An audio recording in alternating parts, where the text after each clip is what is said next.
अल्हम्दुलिल्लाह अल्हम्दुलिल्लाह I am मुस्लिम। जंजीरों से कब रुकते हैं ख्यालों के सफर। दिल जिस तरफ झुक जाए वहीं होता है असर। दोस्तों, उत्तर प्रदेश के शामली से आई एक खबर ने पूरे देश को सोचने पर मजबूर कर दिया है।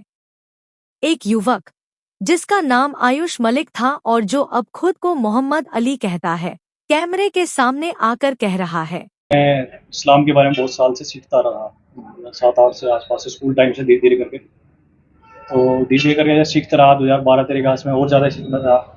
जब पूरा इस्लामिक कल्चर अपनाने लगा, निभाने लगा, फिर मुलाकात हुई थी फिजियोथेरेपी सेंटर पे। उसके बाद में फिर निकाह हुआ। जब मैंने निकाह करने के लिए अलग जगह कहा कि भाई तू निकाह के लिए, तो तैयार नहीं हुआ निकाह के लिए। वो तैयार हुई और अब इतना ज़्यादा माहौल ख़राब है मुझे। मैंने अपनी मर्जी से इस्लाम अपनाया है, लेकिन इसके बावजूद उसकी पत्नी चांदनी कुरैशी और ससुर को जेल भेज दिया जाता है। सवाल यह है कि अगर एक बालिग इंसान खुद कह रहा है कि उसने अपनी इच्छा से धर्म बदला, तो फिर आखिर अपराध कहाँ है?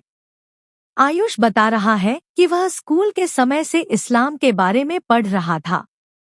2013 से उसने इस्लामी जीवन शैली अपनानी शुरू कर दी थी। यानी यह कोई एक दिन या एक महीने का फैसला नहीं था। वह यह भी कह रहा है कि उसने अपनी पत्नी से खुद निकाह का प्रस्ताव रखा था, लेकिन आज वही पत्नी जेल में है।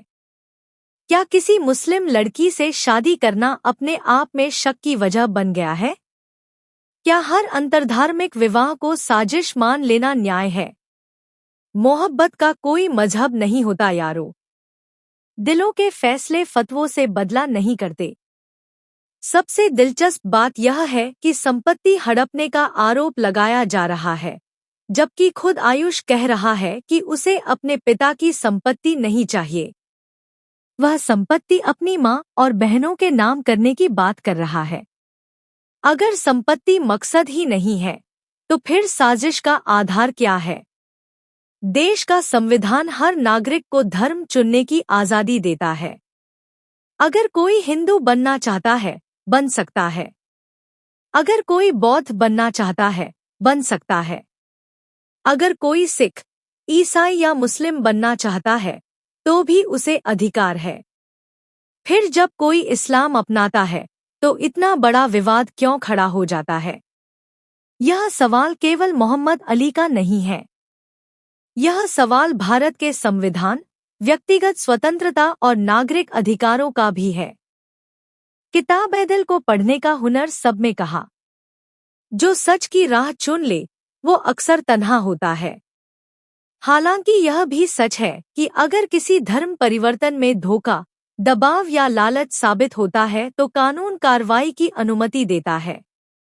इसलिए अंतिम फैसला अदालत और जांच के बाद ही सामने आएगा।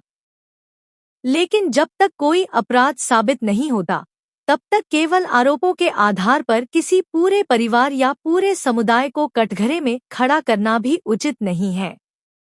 आज जरूरत है निष्पक्ष जांच की, जरूरत है संविधान के सम्मान की, और जरूरत है यह समझने की कि किसी व्यक्ति की धार्मिक पहचान का फैसला अंततः उसी व्यक्ति का अधिकार है।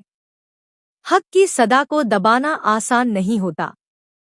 सच सूरज है, कभी ज्यादा देर तक गुमनाम नहीं होता। आज बहस केवल एक व्यक्ति की नहीं है। बहस इस बात की है कि क्या भारत में एक बालिग नागरिक को अपनी पसंद का जीवन, अपनी पसंद का धर्म और अपनी पसंद का जीवन साथी चुनने की पूरी आज़ादी है या नहीं। इस मामले में कौन सही है और कौन गलत, इसका फैसला अदालत करेगी। लेकिन सवाल उठाना, संविधान की बात करना और निष्पक्ष जांच की मांग करना हर नागरिक का अधिकार है। आपकी क्या राय है? क्या मोहम्मद अली की बात सुनी जानी चाहिए? क्या केवल आरोपों के आधार पर गिरफ्तारी उचित है? कमेंट बॉक्स में अपनी राय जरूर लिखिए। वीडियो पसंद आए तो लाइक, शेयर और चैनल सब्सक्राइब करना न भूलें। जय हिंद।